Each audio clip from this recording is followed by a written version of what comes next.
வணக்கம், welcome to Chitra Murali's kitchen.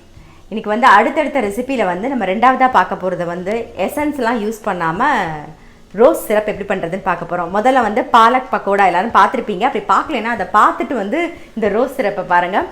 எசன்ஸ்லாம் எதுவுமே use பண்ண போகிறது இல்லை. நான் வந்து இங்கே பாருங்கள், இந்த சைஸில் இது வந்து பன்னீர் ரோஸ் எல்லாருக்குமே தெரிஞ்சிருக்கும்.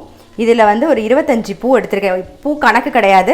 நீங்கள் வந்து உதிரியாக இந்த மாதிரி பெட்டல்ஸை மட்டும் எடுத்துக்கோங்க. இந்த உதிரியை மட்டும் எடுத்துகிட்டு நல்லா வாஷ் பண்ணிவிட்டு தண்ணியெல்லாம் ட்ரைன் பண்ணிவிட்டு இந்த மாதிரி அடைச்சி வச்சுக்கோங்க. அடைச்சி வச்சு பார்க்கும்போது 1 கப்பு வரணும். இந்த ஒரு கப்புன்னு இல்லை, உங்களோட அளவு 1 கப்பு எடுத்துகிட்டு இருக்கேன். அதே அளவு 1 கப்பு தண்ணி பாருங்கள் கொதிக்க வச்சுட்டுருக்கேன். இது நல்லா கொதிச்செடுத்து இப்போ வந்து நம்ம வாஷ் பண்ண ரோஸை வந்து இதில் போட்டுடலாம். இது நல்லா கொதிச்சு அந்த பாருங்கள் பிங்க் கலரில் இருக்குது பார்த்தீங்களா, அப்படியே அது கலர் மாதிரி நல்லா ஒயிட் கலரில் பேல் கலரில் ஆகிடும். ஸோ அதனால் நல்லா கொதிச்சு அந்த எசன்ஸ் எல்லாம் அதில் இறங்கிடும் அந்த தண்ணியில். அதுக்கப்புறமா நம்ம பார்க்கலாம்.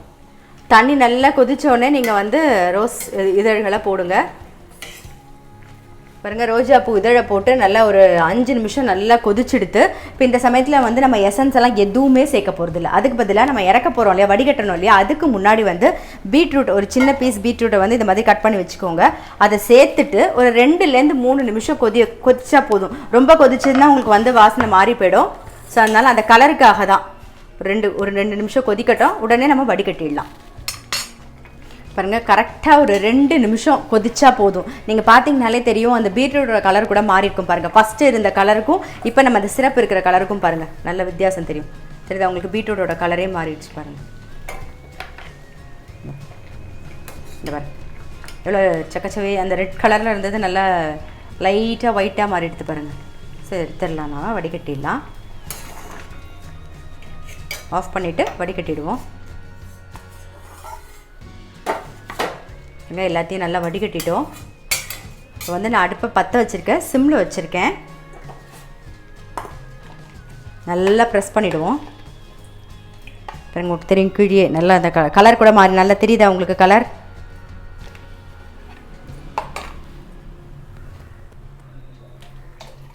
பாருங்கள், அந்த ரோஜா பூ இதழை வந்து நல்லா ஃபுல்லாக வடிகட்டியாச்சு. இப்போ தண்ணியும் நல்லா கொதிச்சுட்டு இருக்கு. நம்ம வந்து இதில் 1 கப்பு அடைச்சி எடுத்துருந்தோமா பூவை, அதுக்கு வந்து 1/2 கப்பு சர்க்கரை எடுத்திருக்கேன். இப்போ இதில் போட்டுற போகிறேன். நான் தண்ணியில் போட்டு நல்லா மிக்ஸ் பண்ணிவிடுங்க. இது நல்லா கோச்சி திக்காகும். அப்போ ஆஃப் பண்ணிட்டா போதும். பாருங்கள், நல்லா கொதிச்சிட்ருக்கு. நம்ம ரோஜா இதழ் போட்ட தண்ணியெல்லாம் வடிகட்டிட்டு சர்க்கரை போட்டோம் இல்லையா, அது இன்னும் நல்லா கொதிக்கணும். ஸோ கொதிச்சுன்னு இருக்கு. கரெக்டாக ஞாபகம் வச்சுக்கோங்க, பீட்ரூட் நம்ம போட்டோம் இல்லையா, அதுக்கு நான் சொன்ன மாதிரி அதை நம்ம வடிகட்டுற சமயத்தில் ஒரு 2 நிமிஷம் போட்டுட்டு கொதிக்க விட்டிங்கன்னா தான் அந்த பீட்ரூட்டோட வாசனை பெருசாக வராது, நமக்கு கலர் மட்டும் கிடைக்கும். அது ரொம்ப நேரம் கொதிக்க விட்டிங்கன்னா பீட்ரூட்டோட வாசனை வந்துடும். அதனால் கரெக்டாக பார்த்து அதை மட்டும் பர்ஃபெக்டாக பண்ணிக்கோங்க. அப்புறம் எனக்கு சரியாக வரலையே உனக்கு சரியாக வரலேன்னு சொல்லாதீங்க. கரெக்டாக அது மட்டும் பார்த்துக்கோங்க. அந்த ஸ்டேஜ் மட்டும் பார்த்துக்கோங்க போதும். பாருங்கள், நல்லா கொதிச்சு நல்லா பொங்கி வருது பாருங்கள். பார்த்தீங்கன்னா தெரியும் நல்லா ஒரு ஒத்த கம்பி பதம் வரும் பாருங்கள். அதான் அதோட பதம், வேறு எதுவும் இல்லை. ஒத்த கம்பி பதம் இருக்கணும். ஓகேங்களா? பாருங்கள், சொட்டும் போது தெரியுதா? ரொம்ப ஸ்லோவாக சொட்டுது பாருங்கள். தெரியுதா?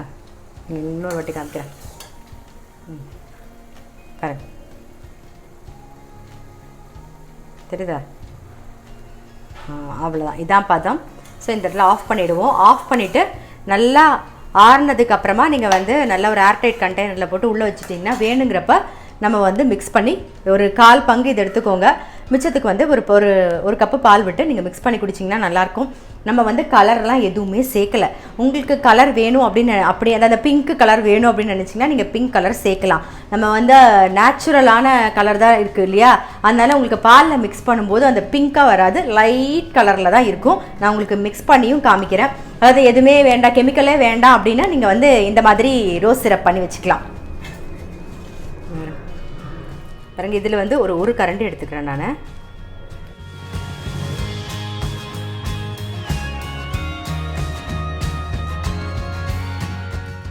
இது வந்து காய்ச்சி ஆறின பால்.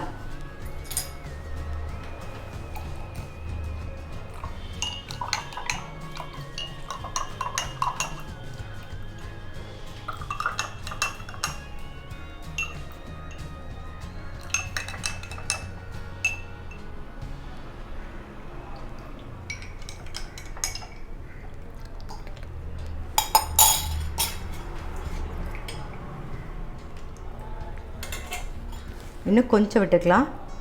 இன்னொரு அரை கரண்டி விட்டுருக்கேன். நல்லா மிக்ஸ் பண்ணிவிடுங்க.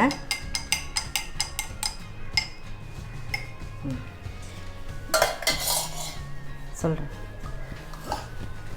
இது பார்த்தீங்கன்னா ஃபுல்லாகவே வந்து நேச்சுரல். அந்த பூக்கு என்ன கலர் இருக்குமோ அதுதான். இப்போ அந்த பீட்ரூட்டில் என்ன கலர் இருக்குமோ அதுதான். நம்ம வந்து ஆர்டிஃபிஷியலாக எந்த கலரும் சேர்க்கல, எந்த எசன்ஸும் சேர்க்கல. அது மாதிரி அந்த பூக்கே அந்த பன்னீர் வாசனை இருக்கும் பார்த்தீங்களா, அதோட வாசனை மட்டும்தான். ஸோ இது எல்லாமே full and full natural. So உங்களுக்கு வேணும்னா இதே மாதிரி நேச்சுரலாக பண்ணி வந்து இந்த ரோஸ் மில்க்கு குடிச்சு பாருங்கள், ரொம்பவே நல்லாயிருக்கும். இப்போ ரோஸ் சிரப் நமக்கு ரெடி ஆகிடுது.